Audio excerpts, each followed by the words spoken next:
Thank you for joining in for my talk, Making Serverless Apps Stateful. Now, I know this might sound a bit weird or interesting of how you can make serverless apps stateful. Well, the answer is already on the slides with durable objects. Now, don't worry if you have no idea what are durable objects or why you would really want to make your serverless apps stateful. In this talk, I am gonna cover everything. You are at more serverless conference, which means that you might already know what serverless is. So I'm gonna skip that part.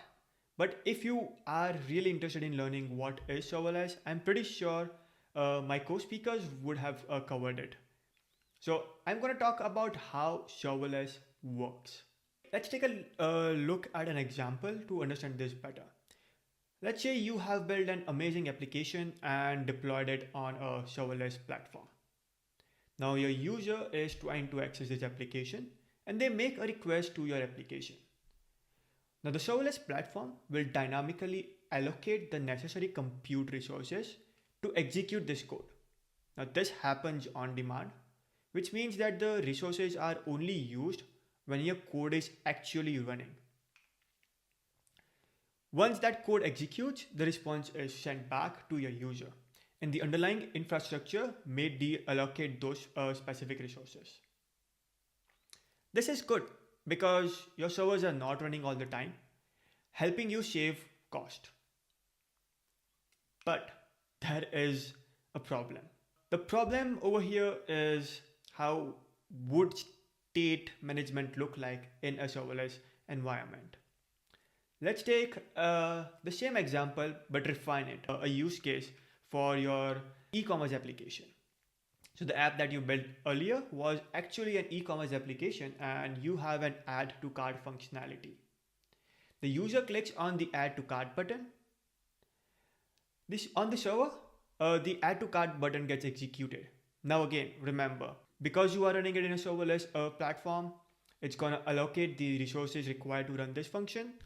Once the function execution is finished, it gives the response to the user and may deallocate the resources. But that is now a problem. Let's have more of a visual view for this to better understand the problem. So over here, I have an example similar to what I showed earlier. Let's just say this is an e-commerce application which has a stateless cart. Now in this, I can add to my cart, remove from the cart, and also reset my cart. So if I click on add to cart, it adds an item to my cart and we can see the value increased to 1. But if I try to add it again, we see that no value gets incremented in here. Now why is that?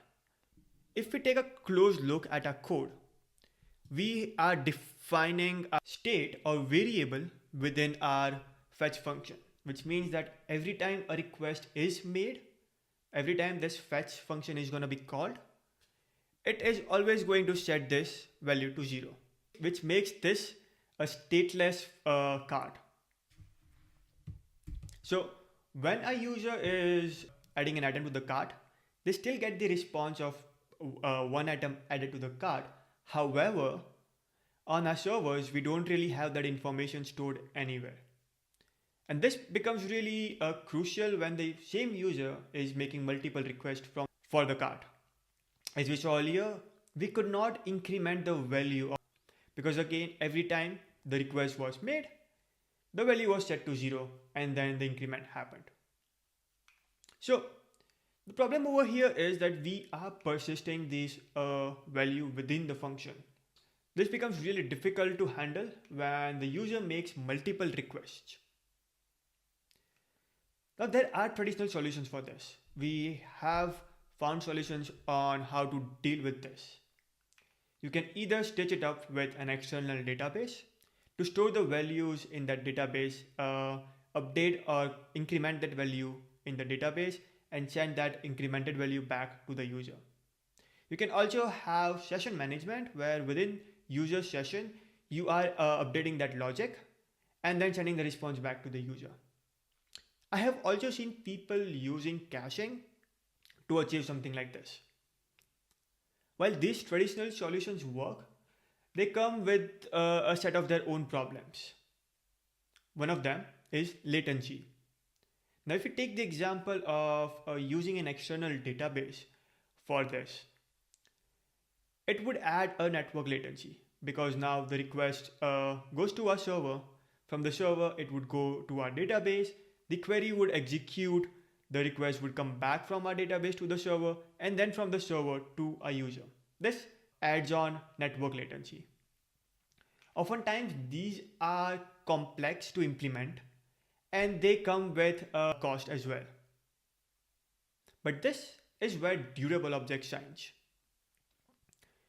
Durable objects gives you compute and storage together.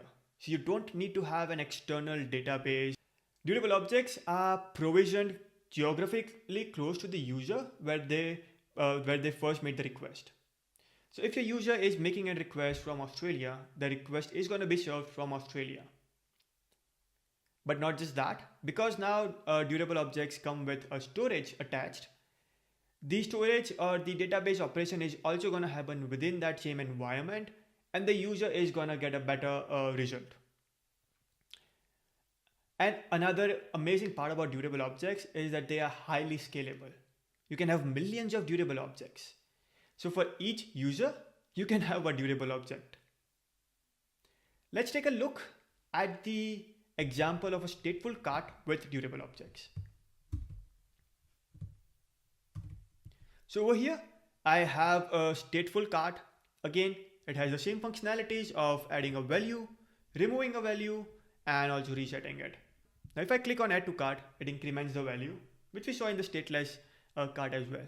But if I click on add to cart again, it adds the value again to our cart.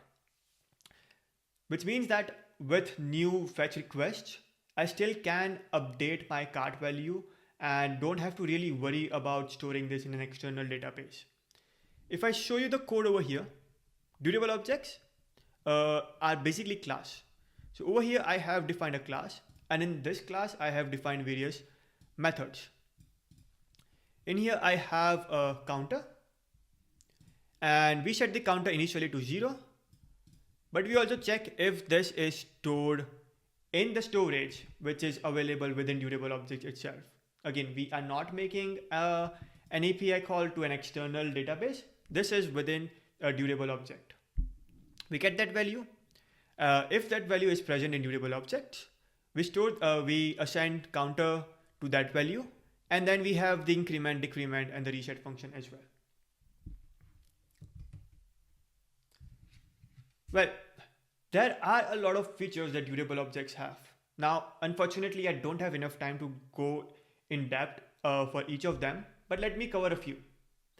Durable objects come with in-memory state, which means that applications can use this in-memory state to optimize the performance of the application by keeping important information in memory. Durable objects also come with storage API. We saw an example for the KV API, but you can also use SQL.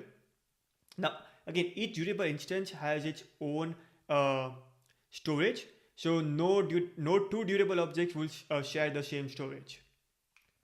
Durable objects also come with alarms API, which allows you to schedule the durable object to be woken up at a time in the future. You can also use durable objects to build WebSocket servers. And durable objects allow you to have RPCs, which basically allows you to build applications using JavaScript's native methods. Now, there are tons and tons of use cases for durable objects. In today's time, if you are building AI agents or MCP servers, you want them to have some kind of state. You want them to be stateful, right? So you can use durable objects to build that. I would highly recommend you to check out our Agents SDK if you are looking into building AI agents or MCP servers or any kind of AI application. You can use durable objects to build collaborative apps, real-time chat apps, or even for distributed systems. Now, here are the list of resources that you can use to learn about durable objects. The Cloudflare documentation has everything that you need to know about durable objects. We have tons of videos on our YouTube channel as well. And if you are curious about what the community is building with durable objects, I would highly encourage you to join our Discord server. Now, this 10-minute talk could not cover everything, but if you have any questions, feel free to reach out to me. I would be happy to talk to you about your use case of using durable objects or just about building apps on serverless platforms. Thank you and hope you enjoy the rest of the event.